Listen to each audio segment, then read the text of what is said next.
So, once upon a time, when humans hurtled across the sky on metal wings, when they wore webbed feet and walked on the bottom of the sea, when they held in their hands glass tiles that could coax love songs from the air. 2025. What a time to be alive, hey? Most of us have got one of these in our pockets. It's the age of the cursed black tile, as I like to call it.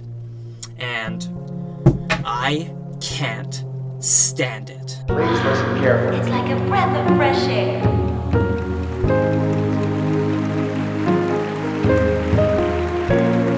Synchronous orbit achievement. Minimal aspect.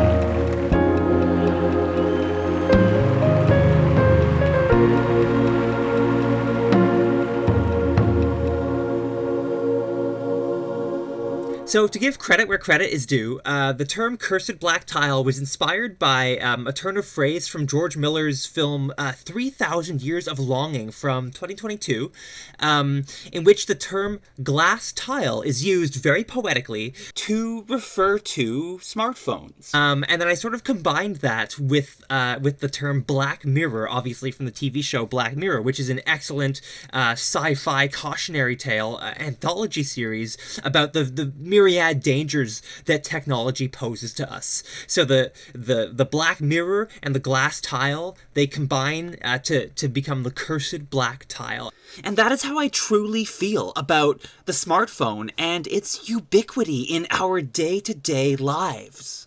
I can't be alone in that. I mean, who else is with me on that? I have come to really, really hate the smartphone in recent years. And I'm trying to reduce its presence in my life. So, and that's very difficult in the modern world, obviously. The modern world of 2025 demands a certain presence of the cell phone in every individual's life. But, you know, when I'm at home, I do try to treat it more like a landline, so I don't keep it in the room with me. I have to go to it in order to use it to call and text people, and I try to use it exclusively for that, for calling and texting. And so my time spent using the cursed black tile is dwindling day by day. And I really do feel like I can feel my happiness growing in proportion to that. Okay, so here we are. It's 2025, and we are sick. As a people, we are sick. Our minds are rotting. Our attention spans are decimated. We have been infected. I have been infected. Whether it is AI slop infiltrating our lives, ads in absolutely everything, ChatGPT prompts left in books, students using ChatGPT to do homework, university students who can't think for themselves according to their stymied and beleaguered professors, plummeting literacy rates and language and communication skills amongst adults and children, professional writers being told to dumb down their screenplays in favor of second screen viewing. That is to say, people who watch movies and TV shows from behind their cell phones. People who treat movies and TV shows like background noise. Our cultures are being flattened. It's all being pruned at the edges. We can witness language being censored, altered, defanged, euphemized in real time. You know what I'm talking about, right? I'm talking about people online self-censoring themselves in favor of what corporations and advertisers want. Using words like to unalive oneself as a verb instead of to kill or to commit suicide. Or words like grape instead of rape, or PDF instead of pedophile. The list goes on. And that is just playing into the hands of advertisers and corporations, and it is making genuine discourse about those subjects difficult. It's newspeak. It's newspeak, right? I mean, what would George Orwell think about this? So let's talk about all this craziness for a moment. Let's start with artificial intelligence. And if we're going to talk about artificial intelligence, I have to bring up the Butlerian Jihad. And if you don't know what the Butlerian Jihad is, I highly recommend that you check out Frank Herbert's Dune Saga, or even the first book. So in Herbert's world, the Duneverse, if you will, the Butlerian Jihad is a spiritual struggle that the human race undertakes in order to free itself from control of thinking machines. What holds more truth? History or prophecy? When humans rose up against the thinking machines that had enslaved them, history says it was an Atreides who led them to victory.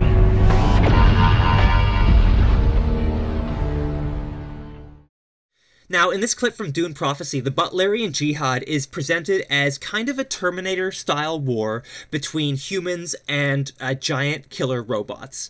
But in Frank Herbert's original Dune books, the Butlerian Jihad is something much more akin to a spiritual and cultural struggle that the human race undertakes in order to free itself from the machine mindset. There's a quote. Once men turned their thinking over to machines, in the hopes that this would set them free. But that only permitted other men with machines to enslave them. So maybe what I'm trying to say here is, I think that right now might be a great time for us to remember the lessons of the Butlerian Jihad.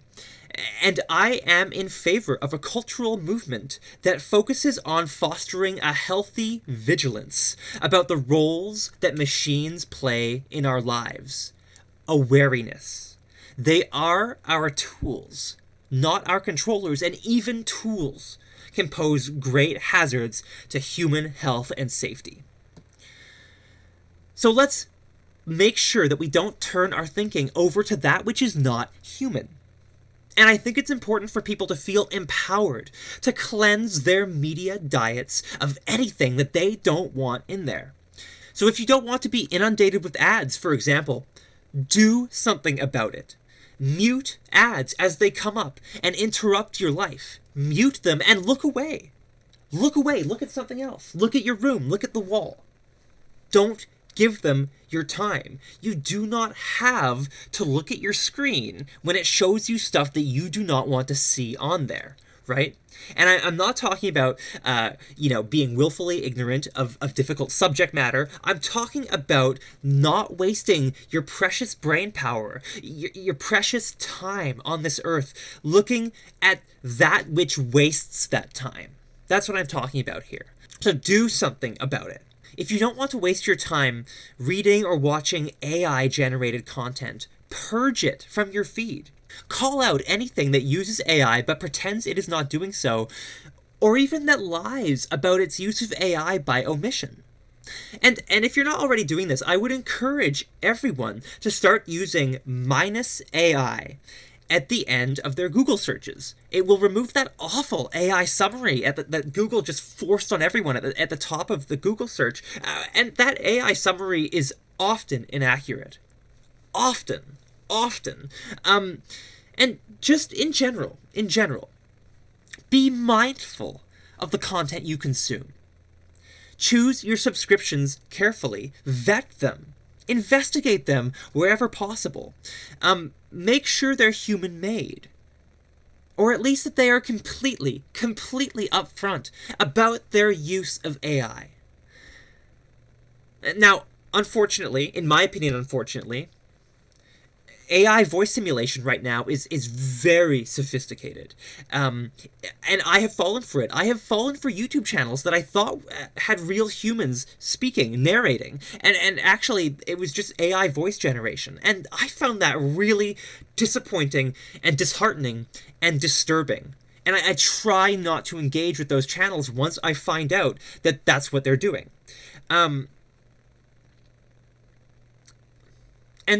I'm not just saying this to to pump up channels like this one, but maybe the only way right now to truly know that content on YouTube or more broadly on social media is not AI generated, is real and human made, is when the humans behind that content show their faces on camera, when they speak directly to the camera.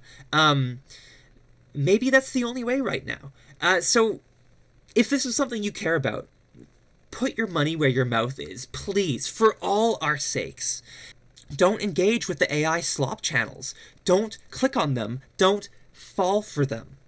And I'm not trying to just stand on a podium over here and preach. This is all stuff that I am struggling with actively every day. I am trying to fight against this rising tide of the machine mindset that is taking over our world.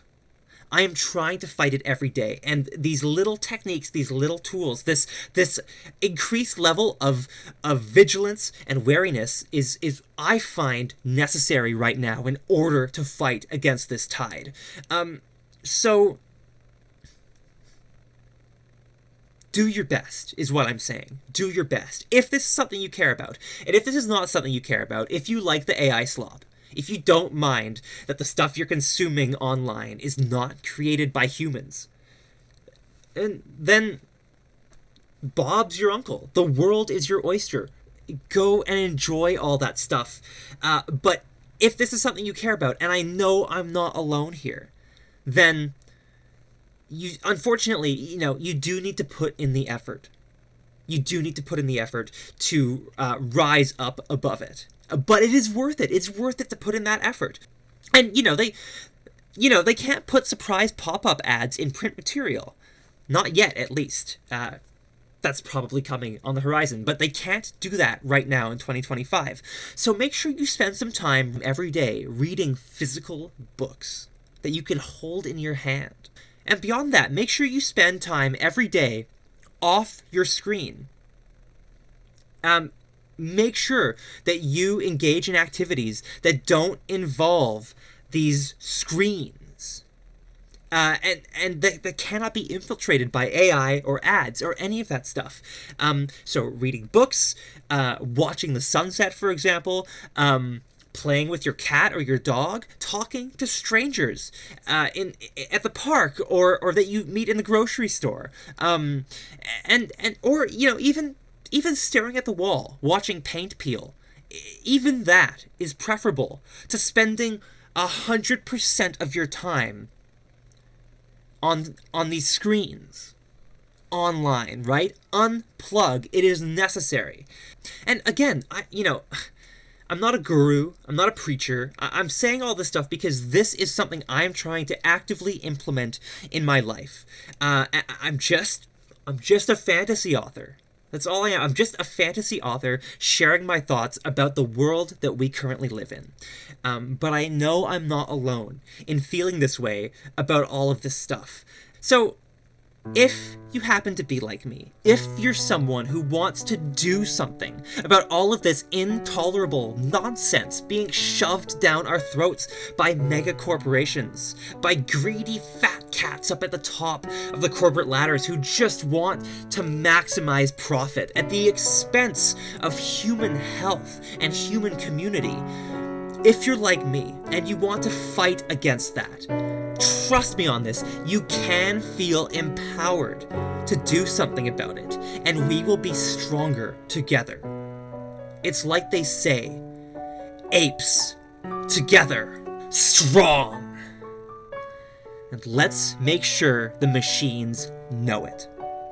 So to all my fellow apes out there, all my fellow Butlerian jihadis, let's fight the good fight. We can do it together. And as the great Marva Karasi Andor once said, fuck the Empire.